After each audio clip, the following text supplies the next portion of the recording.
Respiratory system की anatomy start करनी है। तो सबसे पहले आप लोग को पता है कि एनाटॉमी और फिजियो जो हैं वो ना इंटर रिलेटेड सब्जेक्ट्स हैं। तो हमें सबसे पहले पता होना चाहिए कि एक सिस्टम या एक चैप्टर जो हम स्टार्ट करने जा रहे हैं उसमें हमने करना क्या क्या है।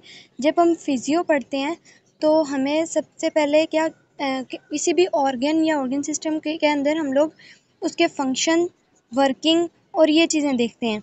और जब हम एनाटॉमी पढ़ते हैं तो एनाटॉमी के अंदर हम ऑर्गन का स्ट्रक्चर देखते हैं, आउटर स्ट्रक्चर, इनर स्ट्रक्चर। उसके बाद हम उसके रिलेशंस देखते हैं और मेनली जो है ब्लड सप्लाई, नर्व सप्लाई वगैरह हम ये देख रहे होते हैं। तो आज हमने रिस्पिरेटरी सिस्टम की एनाटॉमी पढ़नी है।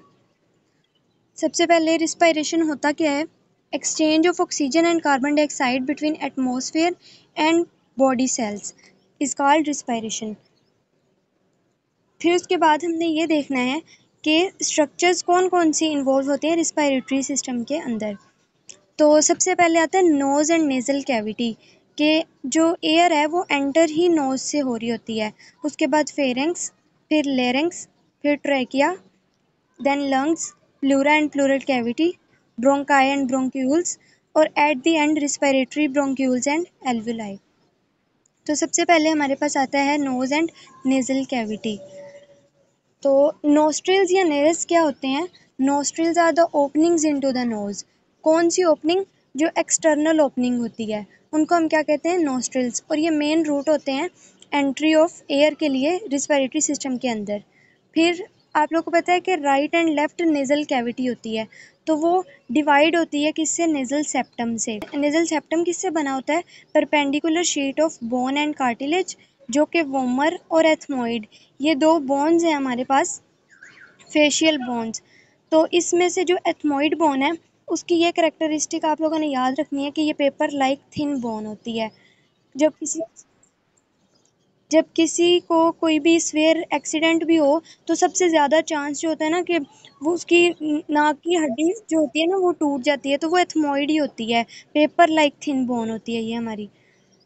उसके बाद आता है bones forming the nasal cavity, के नेज़ल कैविटी जो है उसकी कौन कौन सी बोन्स हैं जो उसे बना रही हैं। तो रूफ जो है हमारे पास वो बनी होती है cribriform plate of ethmoid bone, sphenoid bone, frontal and nasal bone. जो स्फिनोइड बोन होती है ना ये हमारी होती है बटरफ्लाई शेप्ड बोन। उसके बाद जो नेज़ल कैविटी का फ्लोर है वो बना होता है रूफ ऑफ माउथ से, माउथ का रूफ। फिर उसके बाद एंटीरियरली जो है वो फ्लोर ऑफ माउथ जो है वो भी एंटीरियर और पोस्टीरियर होगा। एंटीरियरली हार्ड पैलेट जो है ये यूएचएस का एमसीक्यू भी है कि जो हार्ड पैलेट है वो कौन सी बोन्स मिलके बना रही होती हैं, तो वो मैक्सिला और पैलाटाइन, ये दो बोन्स मिलके हार्ड पैलेट बना रही होती हैं। उसके बाद जो पोस्टीरियर फ्लोर है वो होता है हमारे पास सॉफ्ट पैलेट। सॉफ्ट पैलेट किससे मिलके बना होता है? इनवॉलंटरी मसल्स से। फिर उसके बाद हमारे पास मीडियल वॉल आती है नेज़ल कैविटी की, वो बना रहा होता है सेप्टम। लेटरल वॉल्स में हमारे पास मैक्सिला, एथमोइड और इन्फीरियर कॉनका।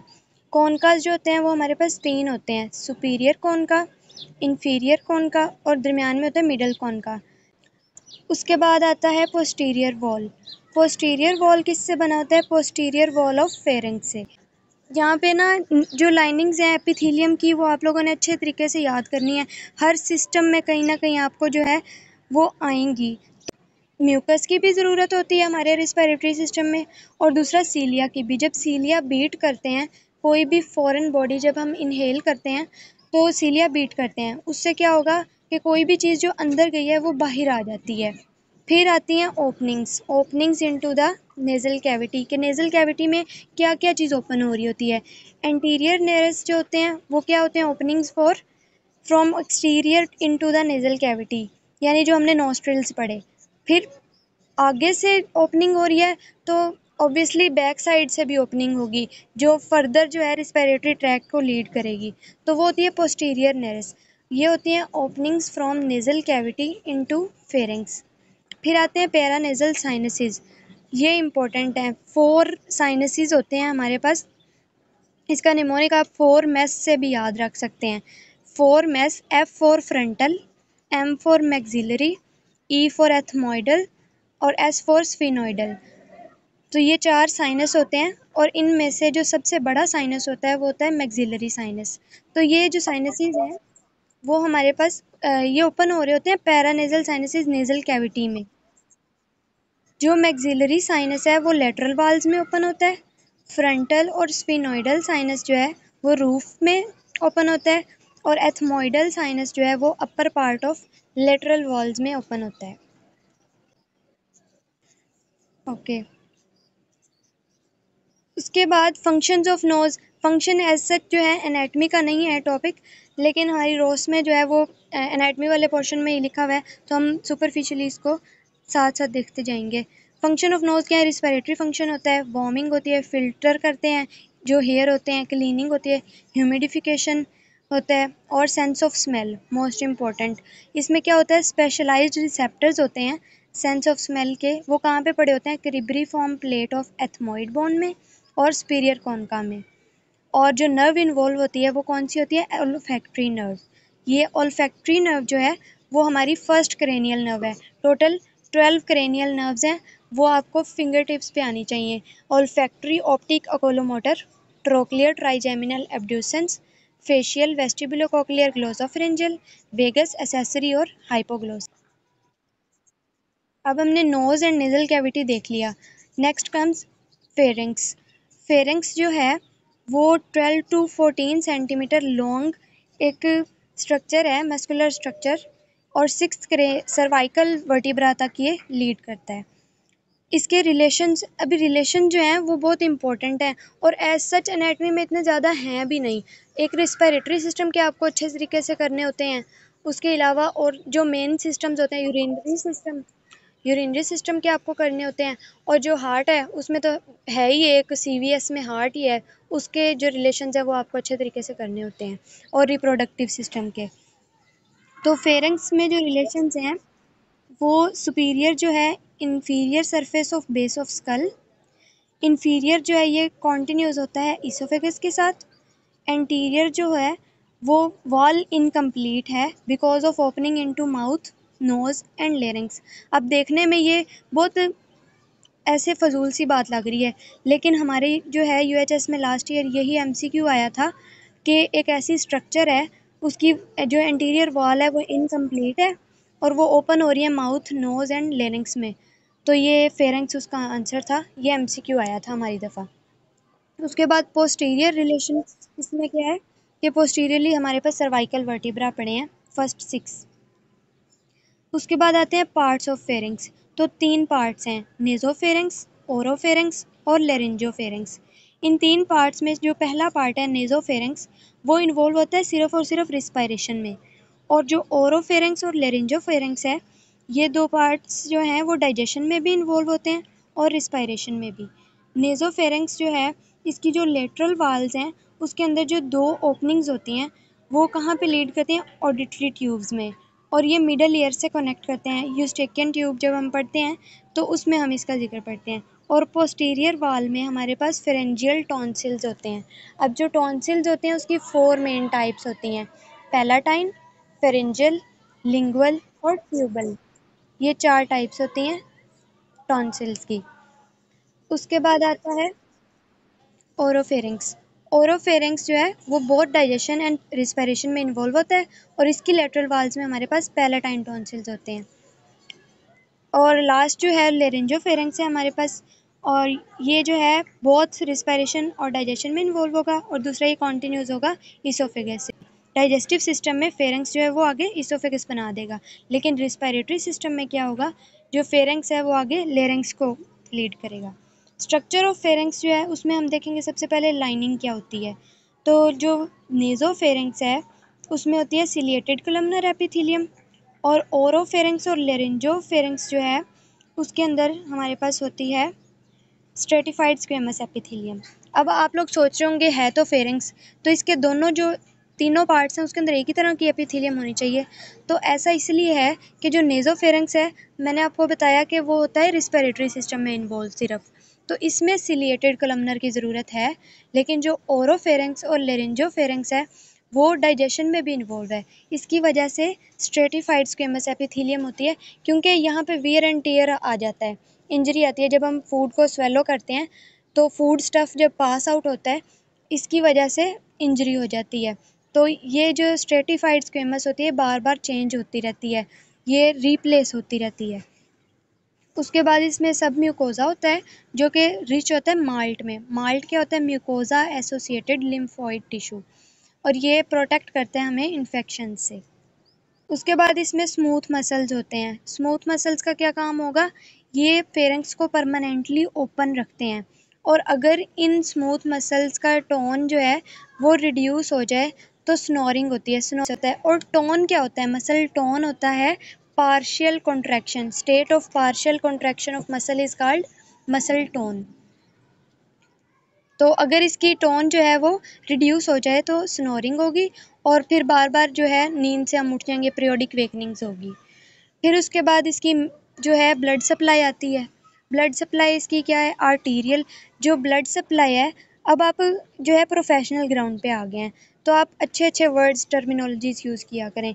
ब्लड सप्लाई के लिए वर्ड होता है वेस्कुलेचर, और नर्व सप्लाई के लिए होता है इनर्वेशन।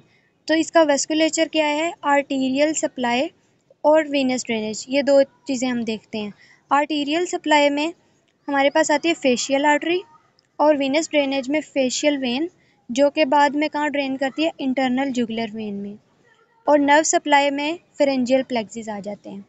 उसके बाद इसके फंक्शन जो है, फेरेंक्स के पैसेज भी होता है एयर का भी और फूड का भी, वार्मिंग एंड ह्यूमिडिफाइंग, हेयरिंग और प्रोटेक्शन और स्पीच।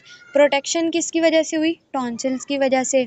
और टॉन्सिल्स जो हैं वो यहाँ पे आपकी बुक में दो जगह ये बात लिखी हुई है कि जो टॉन्सिल्स हैं वो ज़्यादा होते हैं चिल्ड्रन में, उसके बाद इनकी एडल्ट्स में एट्रोफी हो जाती है। उसके बाद स्पीच जो है, ये भी इसका फंक्शन है, वो किस लिए कि ये रेजोनेंस प्रोवाइड करता है। रेजोनेंस का मतलब होता है गूंज। उसके बाद आता है लेरिंक्स। हमने नोज़ एंड नेज़ल कैविटी पढ़ा, फिर फेरिंक्स पढ़ा, और तीसरे नंबर पे हमारे पास रेस्पिरेटरी स्ट्रक्चर क्या है? लेरिंक्स। लेरिंक्स को हम वॉइस बॉक्स भी कहते हैं। ये क्या करता है? ये लिंक करता है लेरिंजोफेरेंक्स को और ट्रेकिया को। अब इसमें क्या होता है? मेल और फीमेल में थोड़ा साइज़ में डिफरेंस होता है। कब? प्यूबर्टी के बाद।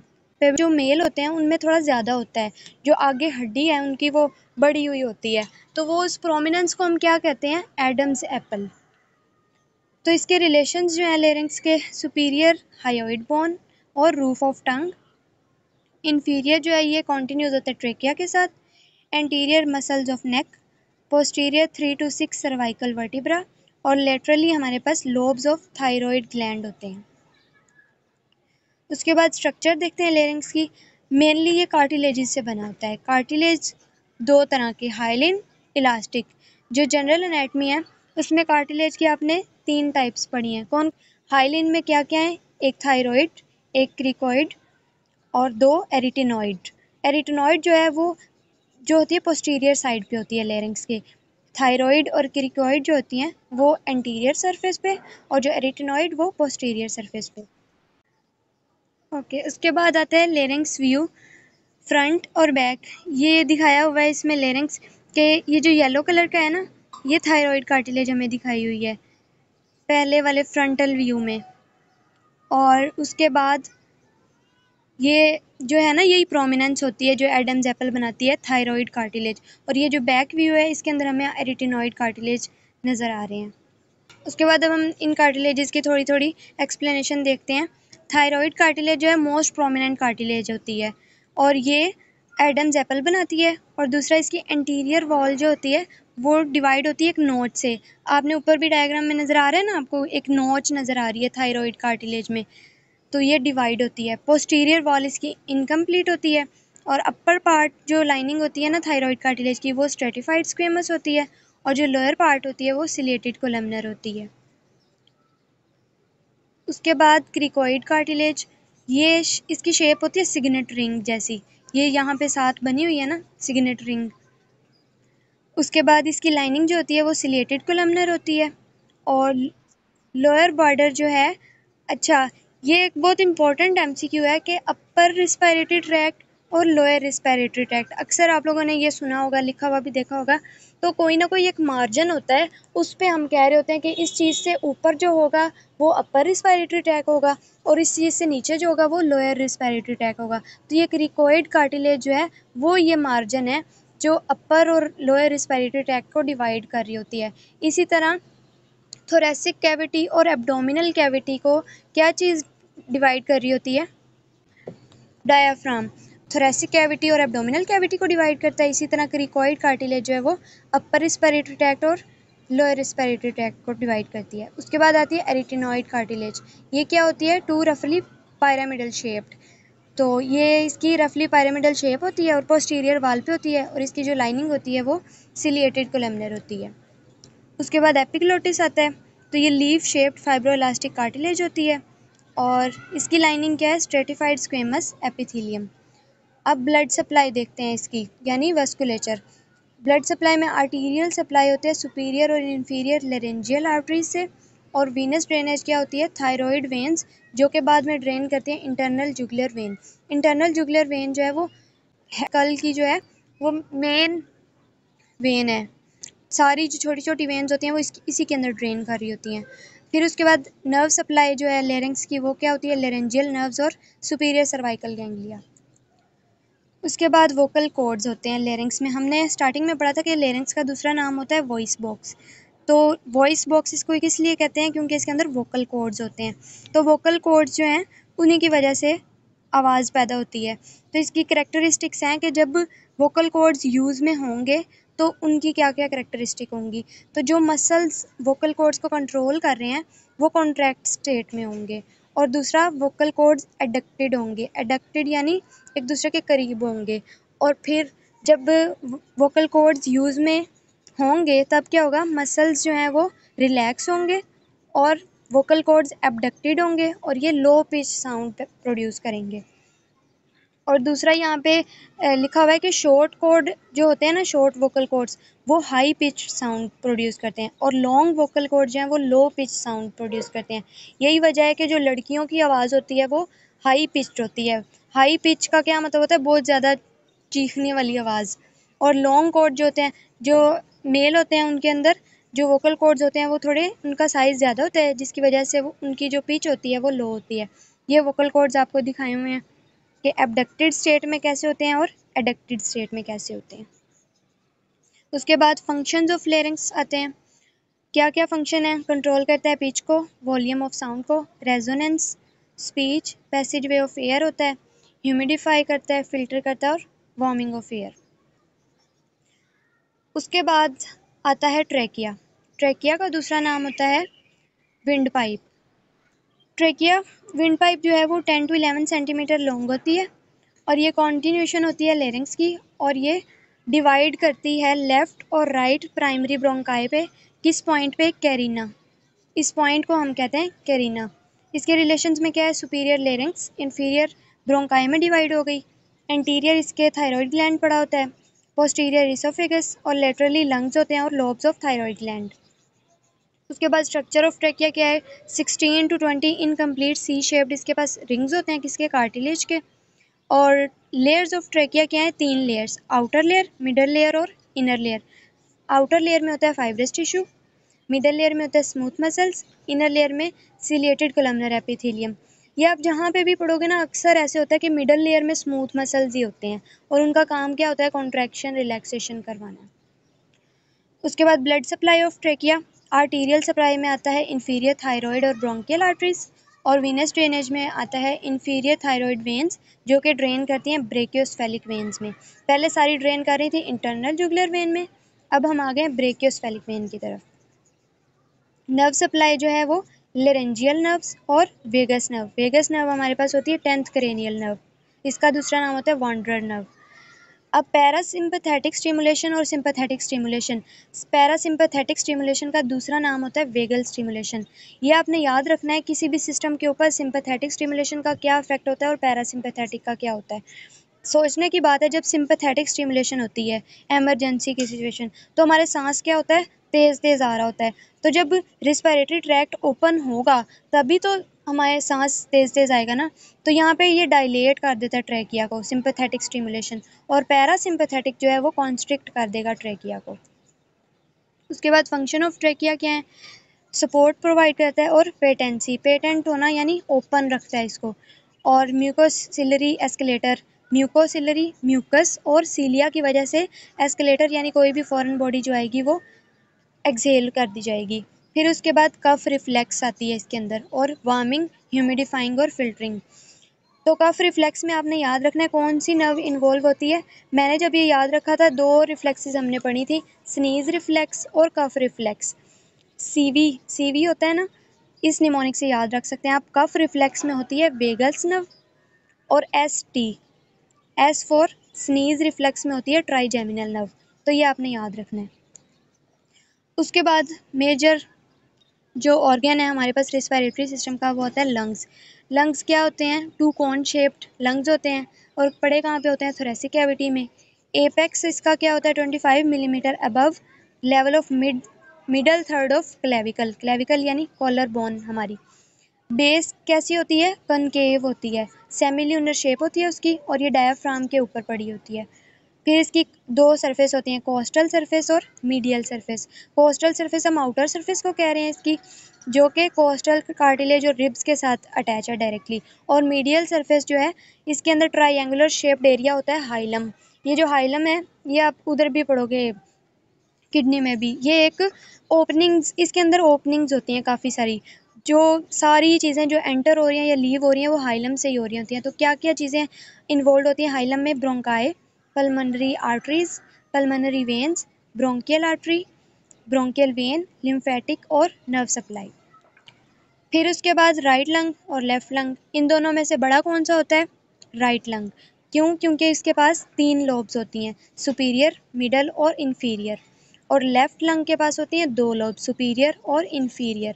और जो लोब्स हैं वो डिवाइड कैसे हो रही होती हैं, फिशर्स से। ये डायग्राम में भी आपको नज़र आ रहा होगा कि जो राइट लंग है उसके पास 3 लोब्स हैं, और जो लेफ्ट लंग है उसके पास 2 लोब्स हैं। उसके बाद आता है pleura and pleural cavity. Pleura जो है वो क्या है, एक सीरस मेम्ब्रेन है। म्यूकस मेम्ब्रेन जो हमारी होती है वो कहाँ होती है, जीआईटी में, रेस्पिरेटरी ट्रैक्ट में और जेनिटो यूरिनरी ट्रैक्ट में। सीरस जो होती है वो प्लूरा में होती है, पेरिकार्डियम में और पेरिटोनियम में। और साइनोवियल जो होती है वो जॉइंट्स में होती है हमारे पास। तो जो सीरस मेम्ब्रेन है ये प्लूरा, और इसके अंदर क्या होता है, सीरस फ्लूइड होता है जिसको हम प्लूरल फ्लूइड कहते हैं। और इसकी क्वांटिटी कितनी होती है, 7 to 10 मिलीलीटर। अब ये भी बहुत सी जगह पे फ्लूइड्स आएंगे, अब हम इसको एक ही जगह पे याद कर लेते हैं कि पेरिकार्डियल फ्लूइड जो होता है उसकी क्वांटिटी होती है 25 ml से 30 ml। जो प्लूरल फ्लूइड होता है वो होता है 7 to 10 ml। उसके बाद एक होता है एक्वस ह्यूमर आई में हमारे, वो होता है 2 to 3 माइक्रोलीटर। और साइनोवियल फ्लूइड जो जीए में हमने पढ़ा था वो होता है 0.5 ml। और मेन जो होता है सीएसएफ, वो भी याद रखना है कि वो होता है 150 ml, उसकी हम क्वांटिटी लेते हैं, और 20 ml पर आवर और 500 ml पर डे। तो ये सारे फ्लूइड जो हैं वो आप एक ही दफ़ा याद कर लेंगे तो आपको प्रॉब्लम नहीं होगी। उसके बाद जो प्लूरा है उसके हम 2, ये ऐसे जब जब भी आप मेम्ब्रेन पढ़ेंगे ना तो ये आएगा विज़रल प्लूरा और पेराइटल। विज़रल जहाँ पे भी होगा ना वो होगा ऑर्गन के साथ, यानी विज़रल प्लूरा क्या होगा, लाइन करेगा लंग्स को, और पेराइटल प्लूरा एडहेयर होगा थोरेसिक वाल के साथ। प्लूरल फ्लूइड कहाँ पड़ा होगा, पेराइटल और विज़रल प्लूरा के दरमियान। और प्लूरल कैविटी जो है उसके अंदर कोई एयर नहीं होती, इसी वजह से उसके अंदर नेगेटिव प्रेशर होता है। अब इसके लिए इसी ज़रूरी क्यों है, क्योंकि एयर ने बाहर से अंदर आना है। जब अंदर बहुत ज़्यादा प्रेशर होगा, हमेशा जो चीज़ मूव करती है वो हाई टू लो मूव करती है, अंदर प्रेशर लो होगा तभी तो बाहर से अंदर आएगी ना चीज़। तो एयर इसीलिए मूव करती है क्योंकि अंदर जो प्लूरल कैविटी है उसके अंदर नेगेटिव प्रेशर होता है। ओके स्टूडेंट्स, बस थोड़ा सा रह गया, 5 मिनट्स में हम वाइंड अप कर लेंगे। ब्रोंकाई पे थे हम कि ब्रोंकाई ट्रैकिया जब डिवाइड होता है लेफ्ट और राइट ब्रोंकाई पे, कैरिना के पॉइंट पे 2 ब्रोंकाई हो गए, राइट और लेफ्ट। राइट जो है हमारे पास वाइडर होता है, शॉर्टर होता है और मोर वर्टिकल होता है। ये मोर वर्टिकल होता है इस वजह से इसके अंदर ज़्यादा चांस होता है कि अगर हम कोई भी फॉरेन बॉडी इनहेल करते हैं तो वो ऑब्स्ट्रक्ट हो जाए था। और ये 2.5 सेंटीमीटर लॉन्ग होता है। लेफ्ट ब्रोंकस जो है वो 5 सेंटीमीटर लॉन्ग होता है, और इसकी लाइनिंग सिलिएटेड कोलमनर एपिथेलियम होती है। फिर स्ट्रक्चरल चेंजेस इन ब्रोंकियल पैसेजवे, जैसे जैसे हमें पता है ब्रोंकाई जो है वो ब्रोंक्यूल्स में डिवाइड करता है, जैसे जैसे ये डिवाइड करता है तो कुछ कुछ स्ट्रक्चरल चेंजेस आती हैं हमारे पास। सबसे पहले क्या होता है कि जो कार्टिलेज है वो ब्रोंकाई के लेवल पे तो होती है, लेकिन ब्रोंक्यूल्स के लेवल पे वो ख़त्म हो जाती है, और जो कार्टिलेज है वो रिप्लेस हो जाती है स्मूथ मसल से, जो कि ऑटोनॉमिक कंट्रोल के अंदर आते हैं, यानी इनवॉलंटरी कंट्रोल। उसके बाद सिलिएटेड कोलमनर जो है वो रिप्लेस हो जाती है नॉन सिलिएटेड से, और गोबलेट सेल जो हैं जिनका काम क्या था म्यूकस सिक्रीशन, वो भी डिसअपीयर हो जाते हैं। फिर ब्लड सप्लाई ऑफ ब्रोंकाई क्या है, ब्रोंकियल आर्टरीज, ब्रोंकियल वेन्स। जो राइट साइड की ब्रोंकाई है वो एम्प्टी होगा एजाइगस वेन में, और जो लेफ्ट साइड की ब्रोंकियल वेन होगी वो एम्प्टी होगी सुपीरियर इंटरकोस्टल वेन में। नर्व सप्लाई ऑफ ब्रोंकाई, उसमें पैरासिम्पैथेटिक, जैसा कि मैंने ट्रैकिया का बताया था कि डायलेशन और वेजो कंस्ट्रिक्शन कैसे याद रखनी है कि सिंपैथेटिक में हमें ज़्यादा तेज़ तेज़ सांस आ रहा होता है, इसीलिए ब्रोंको डायलेशन हो जाती है, और जो पैरासिम्पैथेटिक है उसमें ब्रोंको कंस्ट्रिक्शन हो जाती है। फिर आते हैं रिस्पायरेटरी ब्रोंक्यूल्स एंड एल्व्यूलाई। अब एल्व्यूलाई एंड पे हमारी नोज़ से शुरू होके हमने एंड कहाँ पे किया, एल्व्यूलाई पे, तो ये वो पॉइंट है जहाँ पे गैशियस एक्सचेंज हो रहा होता है। और एल्व्यूलाई एल्व्यूलाई जो होते हैं उसके अंदर होते हैं एल्व्यूलर सेल्स टाइप 1 और टाइप 2। इनमें जो टाइप 1 होते हैं वो कोई 90 to 95% हमारे पास टाइप 1 होते हैं, और 5 to 10% हमारे पास टाइप 2 होते हैं। और जो टाइप 2 हैं वो हमारे पास सर्फेक्टेंट रिलीज़ करवा रहे होते हैं। सर्फेक्टेंट क्या है, फॉस्फोलिपिड। इसका क्या काम होता है, ये सरफेस टेंशन को रिड्यूस कर रहा होता है, और 35th week of fetal life में ये सिक्रीट होना स्टार्ट हो जाता है। और एंड पे जो दिखाया हुआ है वो लोअर रिस्पायरेटरी ट्रैक है, कि ट्रैकिया के बाद क्या होता है, ब्रोंकाई, उसके बाद लोबार ब्रोंकस, सेगमेंटल ब्रोंकस, फिर ब्रोंक्यूल्स, और एंड पे एक लोब्यूल बनता है किस किस का, इसमें रिस्पायरेटरी ब्रोंक्यूल्स होते हैं, और इसके अलावा एल्व्यूलर डक्ट्स होती हैं और एल्व्यूलाई होते हैं। ये वो पैसेज होता है जहाँ पे गैशियस एक्सचेंज हो रहा होता है। That's all.